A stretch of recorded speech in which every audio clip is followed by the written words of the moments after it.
Sean bienvenidos, hermanos y amigos que nos están acompañando en esta ocasión. Vamos a hacer este pequeño compartir de la palabra del Señor que les ofrece la Iglesia Bautista Reformada Baluarte de la Verdad. Les invito a que vayamos a la palabra del Señor. Vamos al Evangelio de Marcos. Marcos, capítulo 2, versículos del 18 al 22. Dice así la palabra del Señor. Y los discípulos de Juan y los de los fariseos ayunaban y vinieron y le dijeron: ¿por qué los discípulos de Juan y los de los fariseos ayunan y los discípulos no ayunan? Jesús les dijo: ¿acaso pueden los que están de bodas ayunar mientras está con ellos el esposo? Entre tanto que tienen consigo al esposo no pueden ayunar, pero vendrán días cuando el esposo les será quitado, y entonces en aquellos días ayunarán. Nadie pone remiendo de paño nuevo en vestido viejo. De otra manera, el mismo remiendo nuevo tira de lo viejo y se hace peor la rotura. Nadie echa vino nuevo en odres viejos. De otra manera, el vino nuevo rompe los odres y el vino se derrama, y los odres se pierden. Pero el vino nuevo en odres nuevos se ha de echar. Amén. Vamos a orar para encomendarnos a Dios, para que sea Él dirigiéndonos en todo lo que vamos a decir en esta noche. Bendito Dios y Padre amado, gracias por tu misericordia para con nosotros. Gracias, Señor, pues sabemos que tú nos escuchas, que tú nos guardas. Gracias, Señor, porque tu misericordia es infinita y porque tu gracia no acaba. Bendito Dios, venimos delante de ti con un corazón humilde, un corazón contrito y humillado, reconociendo todos nuestros pecados, con los cuales nosotros hemos pecado contra ti, Padre, haciendo lo que a ti no te agrada, siguiendo los deseos de los ojos, los deseos del corazón, la vanagloria de la vida.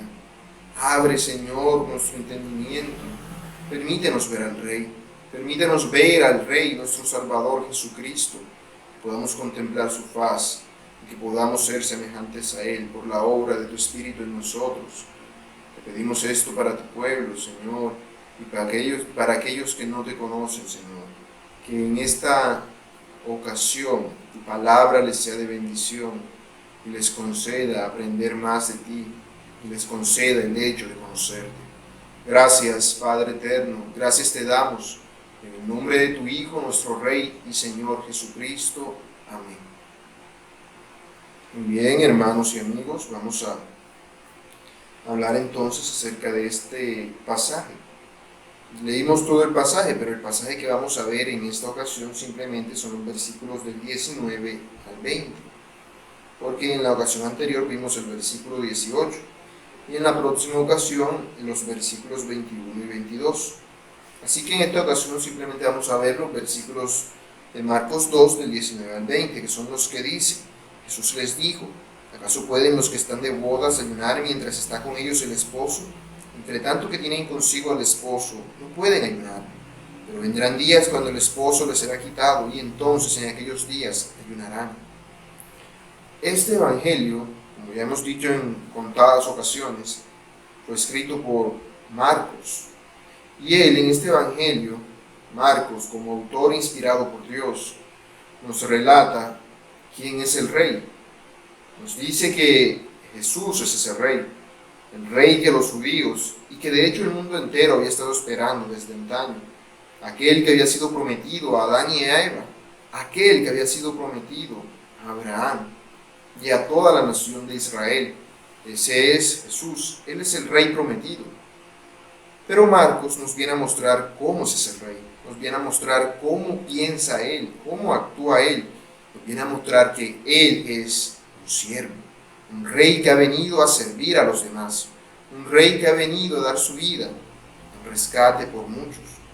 Él no es un rey como los reyes de este mundo que gustan mandar a los otros y hacerles hacer su voluntad, sino un Rey que viene a traer salvación a todos aquellos que la quieran recibir, a todos aquellos a los que les es dado el recibir esta salvación. Recordemos que la autoridad de este Rey fue dada por el Padre cuando Él fue bautizado, el mismo Padre. Esta autoridad fue evidenciada por el Padre en el momento del bautismo del Rey, pues recordemos que allí el mismo Padre habla y dice: este es mi Hijo amado, a Él oíd.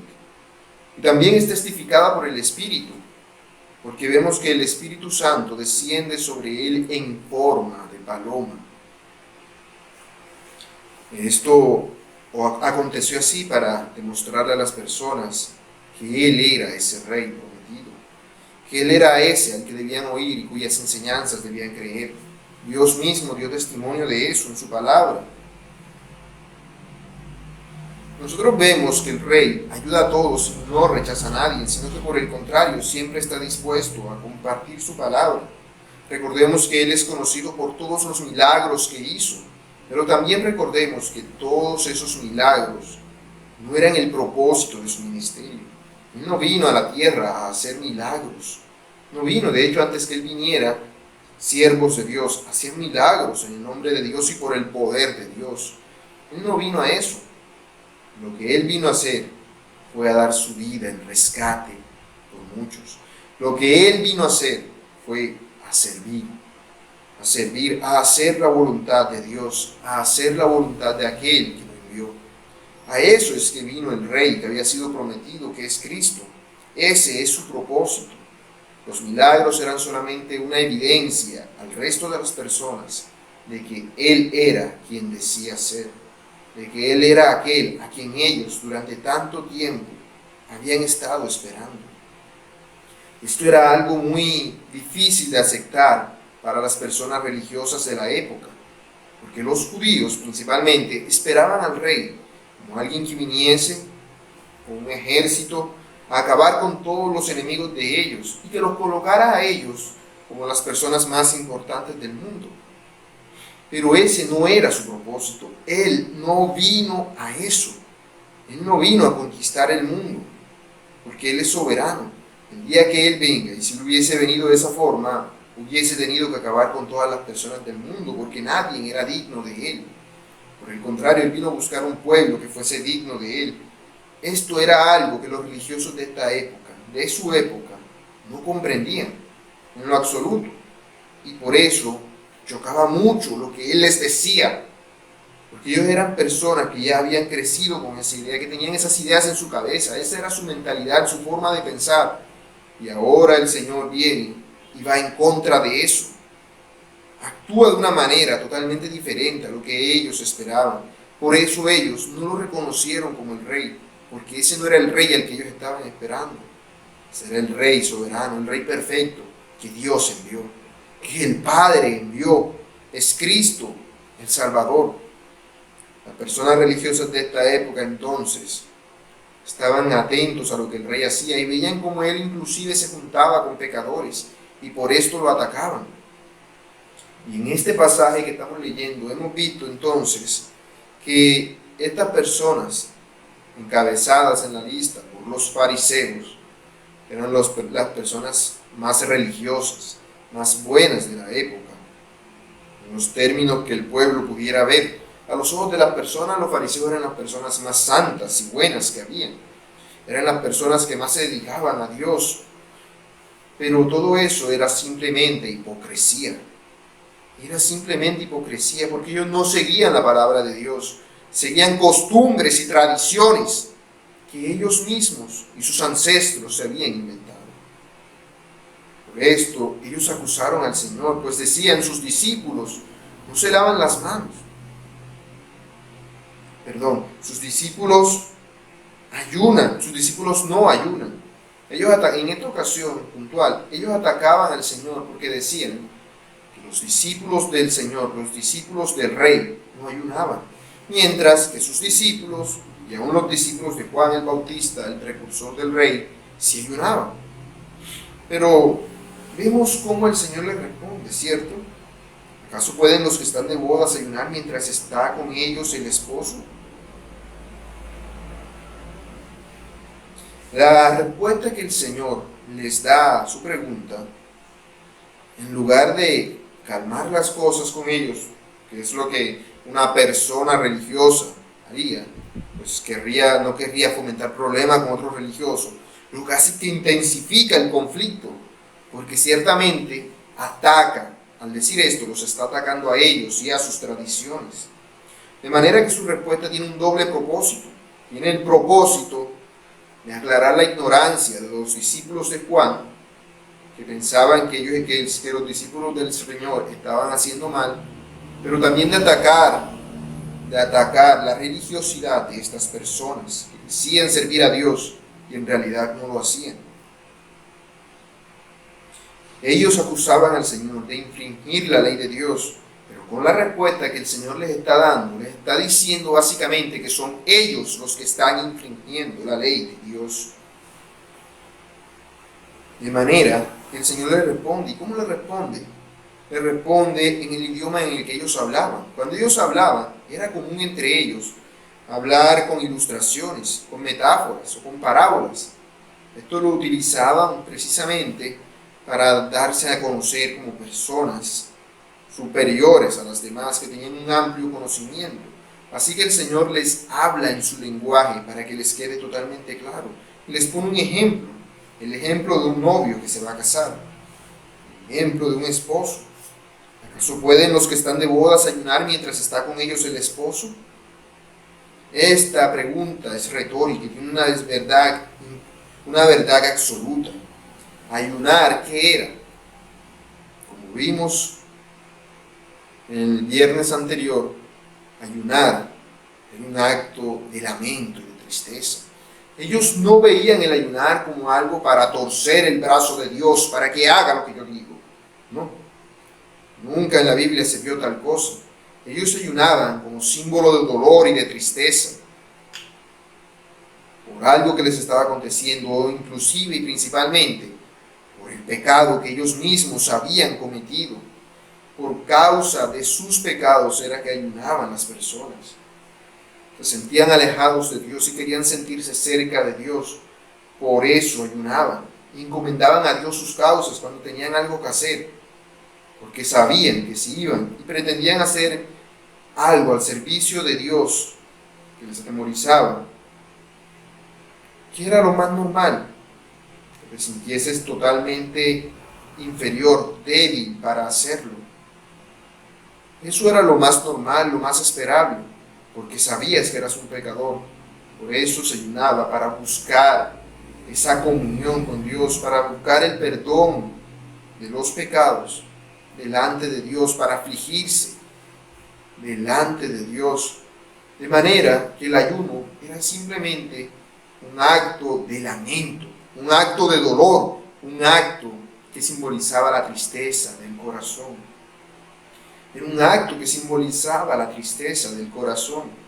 Esto es el ayuno bíblico, aquel que no buscaba aparentar a las otras personas, sino que lo que buscaba era acercarse a Dios con un corazón contrito y humillado. Ahora bien, en una fiesta de bodas no era apropiado ponerse a ayunar, porque una fiesta de bodas es un evento de gozo, es una fiesta, no es un momento de tristeza ni de dolor. Así que no tendría ningún sentido ayunar. De hecho, ponerse a ayunar en una fiesta sería ofensivo para los que están haciendo la fiesta. Sería algo totalmente ofensivo. De manera que el hecho de que alguien se pusiese totalmente triste a ayunar en una fiesta de bodas era algo ridículo, que no tendría ningún sentido. De manera que al decir esto, el Señor está atacando la forma de ayunos que ellos tienen. Ellos no ayunaban por el lamento de su corazón, sino que ayunaban de manera ritual. No, todos los lunes, todos los jueves ayunamos, porque eso nos hace ver más santos delante de la gente. Porque así, supuestamente, de pronto, ellos pensaban que se ganaban el favor de Dios, como pueden pensar algunos religiosos hoy en día. Pero el Señor les está diciendo, no, la razón del ayuno es el dolor y la tristeza. Es el dolor y la tristeza. Ellos no tienen que ayunar si no están tristes. Ellos no tienen que ayunar si Dios está con ellos. De manera que al decir esto, Él, ¿qué está haciendo? ¿Qué está haciendo el rey? Él está comparándose a sí mismo con el esposo. Esto es parte de la ilustración. ¿Cómo así que se compara a sí mismo con el esposo? Miremos esto. El esposo era el que se casaba, en la boda. Era de las personas más felices, o era la persona más feliz en la boda. Y él se está comparando con el esposo. El mejor amigo del esposo era el que le preparaba la fiesta de bodas, el que era el mejor amigo, o en este caso los mejores amigos. ¿Cómo se sentiría el esposo si llegara a su fiesta de boda y viera que todos sus amigos están tristes y afligidos por él? No tendría ningún sentido. ¿Por qué habrían de estar tristes si él se va a casar? No. Al decir esto, él se está comparando con el esposo, y esto lo hace porque en el Antiguo Testamento Dios compara a la nación de Israel, nación, con la esposa. Esto es un preludio a lo que nos dice la Biblia en el Nuevo Testamento, que la iglesia es la esposa del Señor y que el Señor Jesús es el esposo de la iglesia. Él se compara a sí mismo con el esposo. Él está diciendo: yo soy el esposo. Si yo estoy con mis discípulos deben estar contentos. De manera que no tendría ningún sentido que ayunen. No tendría ningún sentido que se pusieran a ayunar en un momento así. Y esta declaración, esta respuesta que el rey les está dando a estas personas religiosas, no solamente tiene esta ilustración, sino también una nota amenazante que el mismo rey está diciendo: pero vendrán días cuando el esposo les será quitado, y entonces en aquellos días ayunarán. En aquellos días ayunarán. Es decir, le está diciendo: la celebración de la fiesta tendrá un fin. La celebración de la fiesta tendrá un fin. Un momento en el cual el esposo, el novio, le será quitado. Esto básicamente tiene que ver, obviamente, con la crucifixión del Señor. Un momento de dolor y de tristeza. Ese sería un momento oportuno para ayunar, pero este no, porque Él todavía estaba con ellos. Juan 16, versículos del 20 al 22 dice: de cierto os digo, que vosotros lloraréis y lamentaréis, y el mundo se alegrará. Pero aunque vosotros estéis tristes, vuestra tristeza se convertirá en gozo. La mujer cuando da a luz tiene dolor, porque ha llegado su hora. Pero después que ha dado a luz un niño, ya no se acuerda de la angustia, por el gozo de que ella haya nacido un hombre en el mundo. También vosotros ahora tenéis tristeza, pero os volveré a ver, y se gozará vuestro corazón, y nadie os quitará vuestro gozo. Esto se lo dice el Señor a sus discípulos, cuando les está diciendo lo que a Él les espera. Entonces ellos se sintieron tristes, y entonces Él les dice eso. Ese era un momento propicio, un momento oportuno para ayunar. La tristeza de los discípulos en la cruz fue terrible, pero esta se convirtió en una alegría inconmensurable el día en el que el Señor resucitó. Nosotros vemos que después de que el Señor resucitó, Él ascendió a los cielos, y vemos que sus discípulos ayunaron, pero ayunaron para buscar a Dios en obediencia a Él. Por eso es que vemos que ayunan. Obviamente los discípulos inicialmente no entendieron nada de las predicciones de Cristo en cuanto a su sufrimiento y muerte. Y esta es la primera de las tales que vemos que Marcos nos está diciendo en su evangelio. Sin embargo, obviamente, a la luz de todo el Nuevo Testamento, nosotros sabemos que el sacrificio de Cristo en la cruz fue el centro de su misión, porque para Él poder servir a los demás y dar su vida en rescate de muchos, Él tendría que morir. Alguien tendría que pagar el precio. Dios no iba a perdonarla a las personas simplemente por su linda cara. Para perdonarnos es necesario pagar un precio. Dios no perdona porque sí. Dios perdona de forma justa. Para que el perdón de Dios sea justo, alguien debe recibir el castigo. Y ese castigo lo recibió el Señor Jesús. No por todo el mundo, sino por aquellos que creen en Él. Aquellos que son sus discípulos. Estos serían aquellos por los cuales el Rey moriría. De manera que aquellos que somos su iglesia, esperamos con gozo el día en el que el Señor vuelva. Pues nosotros conocemos lo que la Escritura nos dice, y se nos habla de una fiesta de bodas, a las cuales nosotros, la iglesia, como iglesia, somos la novia del Cordero, somos la novia del Rey, y esto acontecerá al final.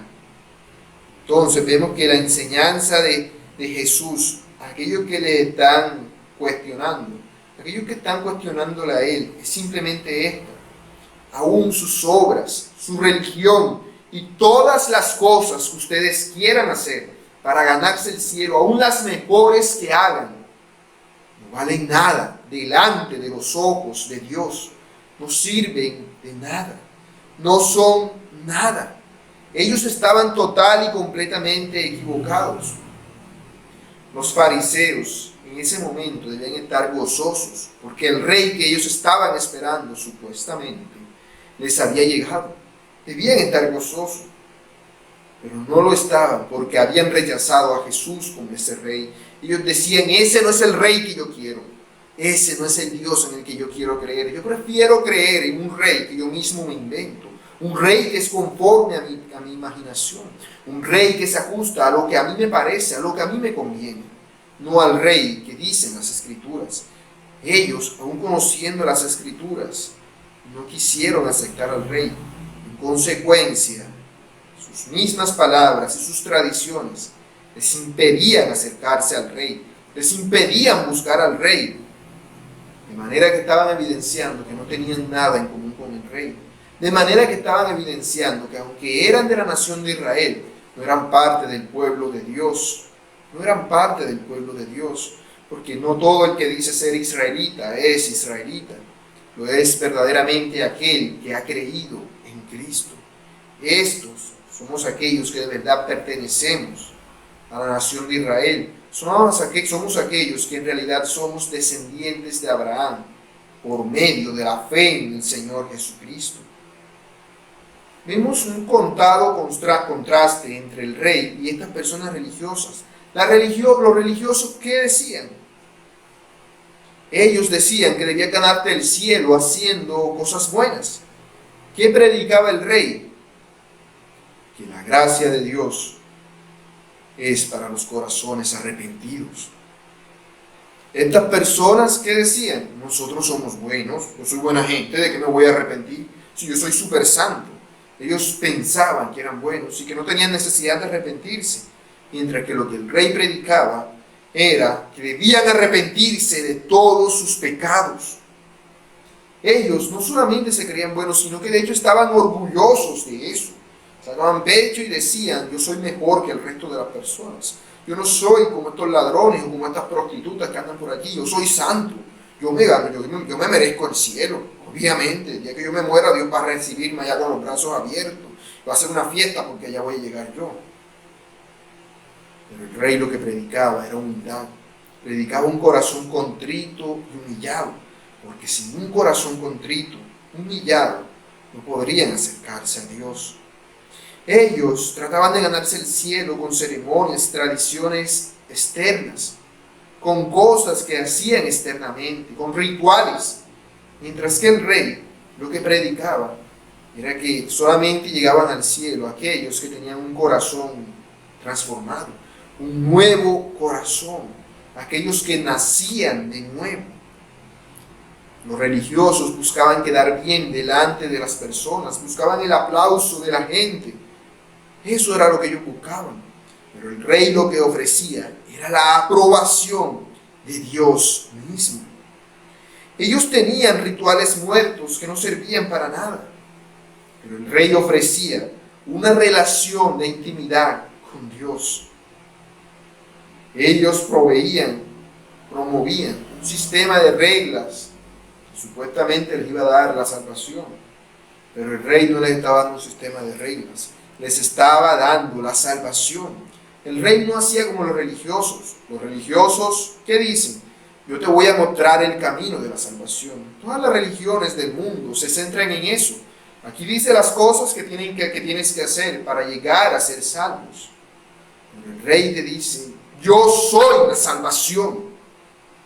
Yo soy la salvación. Él te proporciona la salvación. No necesitas obras, necesitas un corazón arrepentido de todos tus pecados y confiar en Él. Y Él te hará andar en sus obras. No será algo que tú hagas, no será algo que te nazca hacer. No, será algo que el Rey, con lo cual el Rey te guíe por medio del Espíritu Santo que Él te dará, si con un corazón contrito y humillado le recibes. Por eso vemos la importancia que hay de conocer al Rey y no de seguir tradiciones, sean católicas o evangélicas, que hay muchas hoy en día también. Las tradiciones no sirven, no salvan, porque enseñan palabras inventadas por la gente. No enseñan lo que dice la palabra viva de Dios. Es la palabra de Dios en la que se encuentra la salvación. Es en la palabra de Dios, en creerla y aceptarla. Recordemos también entonces algo que podemos aprender de este pasaje, que es la importancia del ayuno. ¿Debemos ayunar? Sí, pero no tratando de torcer el brazo de Dios como para decir, yo quiero que me pase esto, yo quiero que Dios me ayude con esto y entonces voy a ayunar para que Dios me ayude. No, debemos ayunar cuando nos sintamos tristes y afligidos por causa de nuestros pecados. Entonces es correcto que ayunemos delante de Dios y delante de Dios para que Dios vea esto, no para que la gente lo vea, no para que todo el mundo nos vea. Eso no sirve de nada. Lo importante es que sea Dios quien vea. Nuestro ayuno es por causa de nuestros pecados. Que nuestro ayuno sea cuando, por ejemplo, nos toque hacer algo muy importante, algo que nos atemoriza, y sabemos que por causa de nuestros pecados, quizás pensamos, Dios no nos ayudará, Dios no nos acompañará.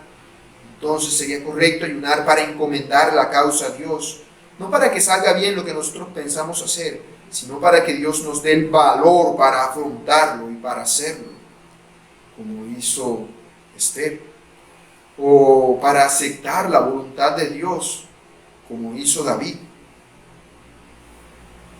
o simplemente porque queremos acercarnos más a Dios, porque sabemos que no lo estamos a causa de nuestros pecados, como hizo Daniel. De manera que debemos tener mucho cuidado con la religiosidad, porque la razón por la cual estas personas hacían este tipo de ayunos, por la cual estas personas pensaban de esta manera, ¿cuál era? La religiosidad que ellos tenían. Era su propia religiosidad. Era el creer en las costumbres, en las tradiciones, en las cosas que les enseñaron desde pequeños, que les enseñaron sus padres, pero que nunca escudriñaron por ellos mismos. Nunca se dieron a la tarea de averiguar si esto era así o si era simplemente un cuento que les decían. No se dieron a la tarea de averiguarlo. De haberlo hecho, hubiesen escudriñado las escrituras, a ver si lo que decían estas personas era verdad o era simplemente un cuento que ellos les estaban diciendo.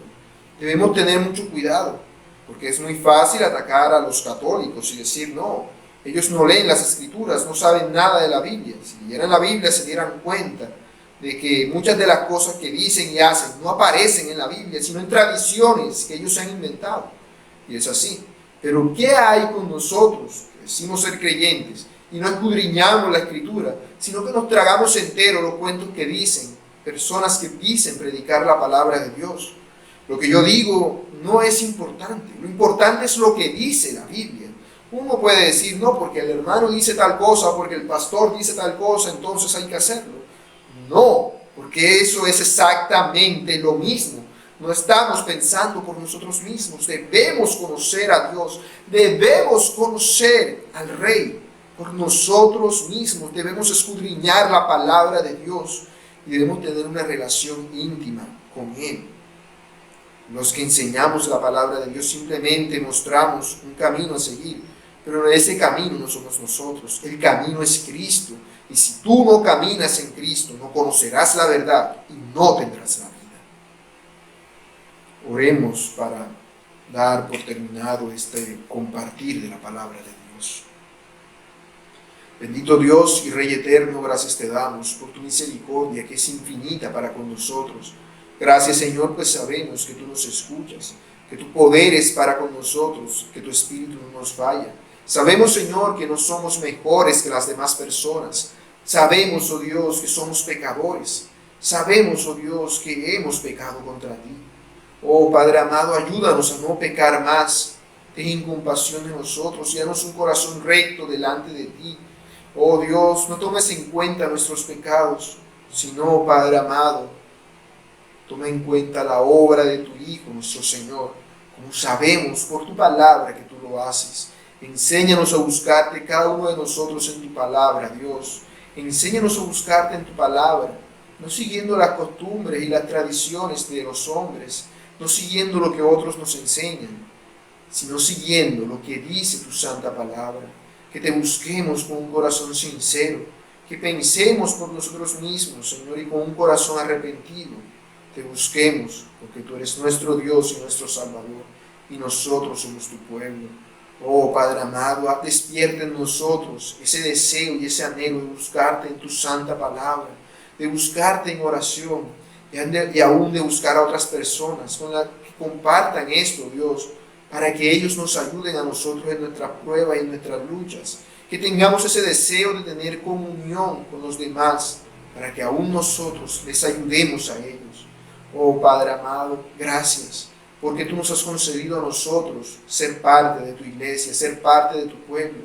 Te pedimos por nosotros y también, Señor, por todos, oh Padre, todos nuestros amigos que nos están viendo, que no te conocen. Abre los ojos de su entendimiento y muéveles a buscarte en tu santa palabra, para que ellos puedan conocerte a ti, Señor, para que ellos puedan conocerte y buscarte de todo corazón, Padre, y tú les puedas conceder la salvación. Padre bueno, Dios eterno, gracias, porque tu misericordia no falla, porque tu Espíritu siempre nos acompaña. Gracias, Señor, por todo. A ti nos encomendamos en el nombre de tu Hijo, nuestro Rey y Señor Jesucristo. Amén. Muy bien, hermanos y amigos que nos están viendo, eso ha sido todo este pequeño compartir de la palabra del Señor. Que la gracia del Señor sea con todos ustedes y que les bendiga.